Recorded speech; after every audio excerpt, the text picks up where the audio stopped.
They might look almost human, when in reality they couldn't be more different. They are just about as intelligent as the lowliest of reptiles, and the twice as vicious. The gargoyles, on the other hand, would accurately be described as thin ogres with wings and horns, with the strength that is comparable to that of ogres as well.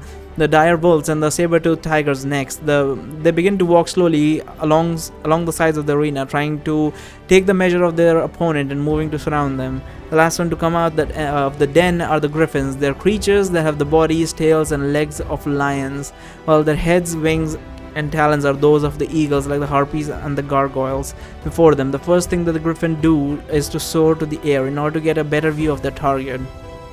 Damn it, I know I should have killed them in the underground cave while they couldn't use their wings away. Oh, I should have killed them. This is definitely not going to be an easy fight for Kate, even if I tell her all the monster's weakness.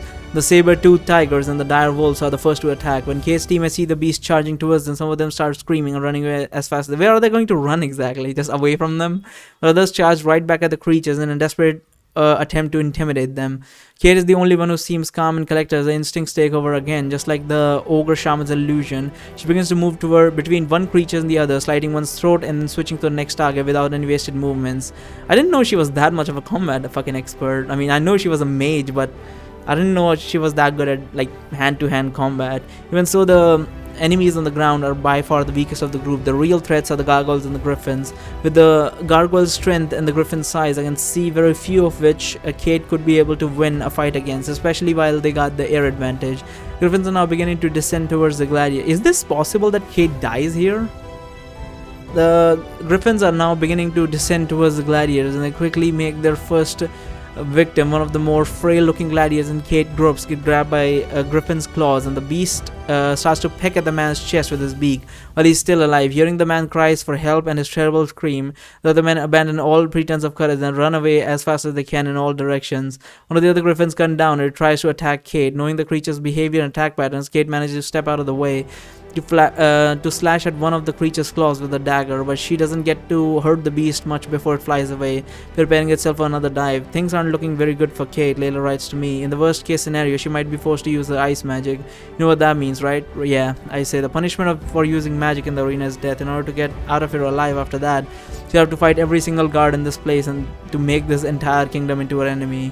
And what would you do if that happened? Layla writes, looking at me with a very serious expression on her face. Would you join her, make the kingdom into your enemy as well? Would you be willing to forsake the Magium tournament, your ambition, in order to take her side on the battlefield?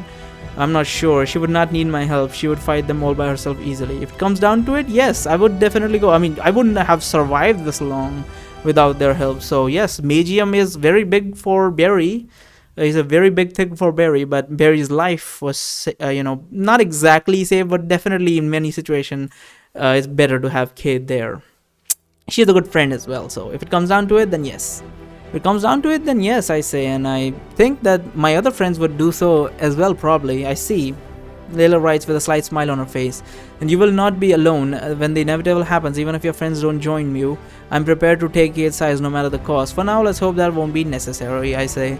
Not long after I finish my conversation with Layla, Kate gets chased by one of the griffins all the way to the wall that is next to our division gate. Then she gets backed against said wall with no place to escape. The griffin is descending towards her slowly while still maintaining a bit of attitude. As preparing to go for the finishing move, Kate appears to have lost her dagger and there are no weapons in the side.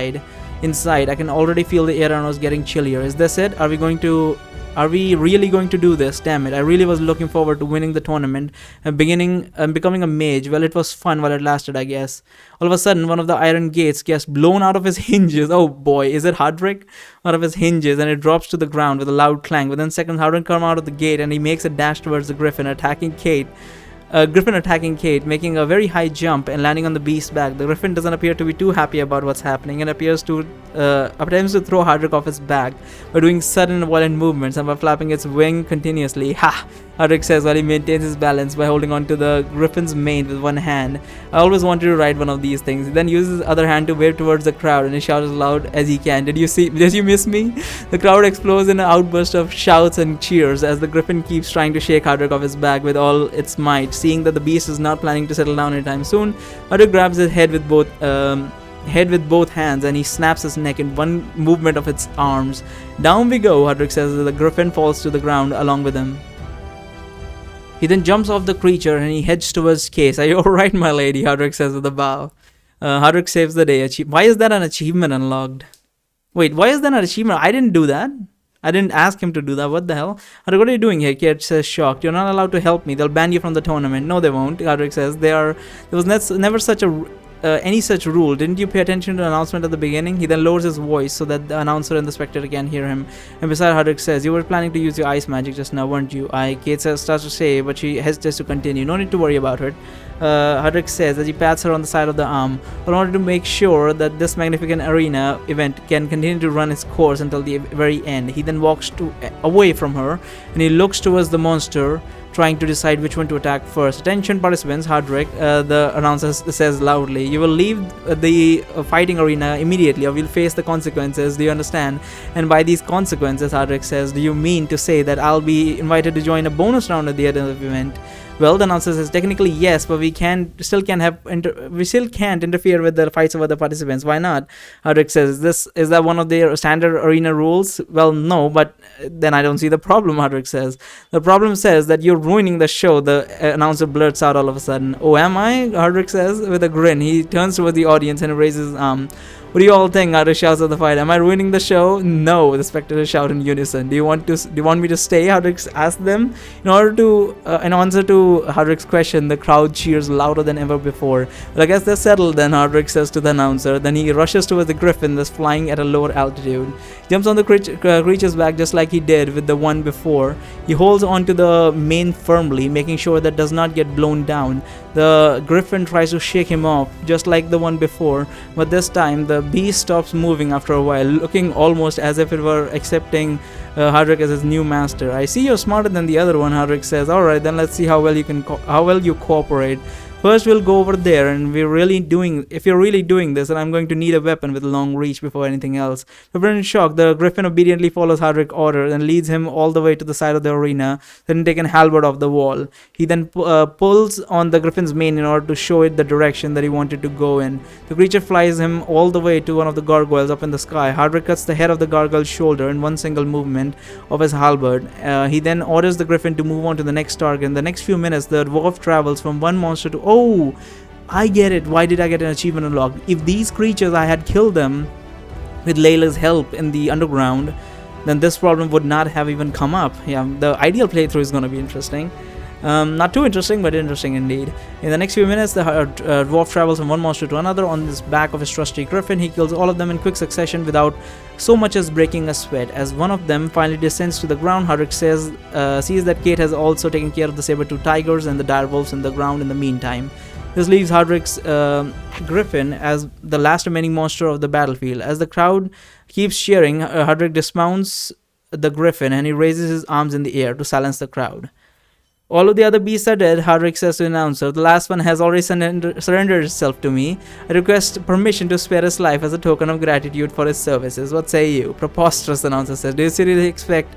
Permission granted. We hear the arena owner's voice as he makes the way on top of the elevated platform. Then the announcer is standing off. That is your wish. Then we will need to take this griffin back to itself. We will feed it and then we'll release it back into the wild. There will never likely be an event like this again in my lifetime. So there would be no reason to keep the beast shackled any longer. Much obliged, the Hadrick says. I hope the arena owner says that you will continue to provide us with the same level of quality entertainment in the fourth round as the previous two fights. I will do my best, Hadrick says.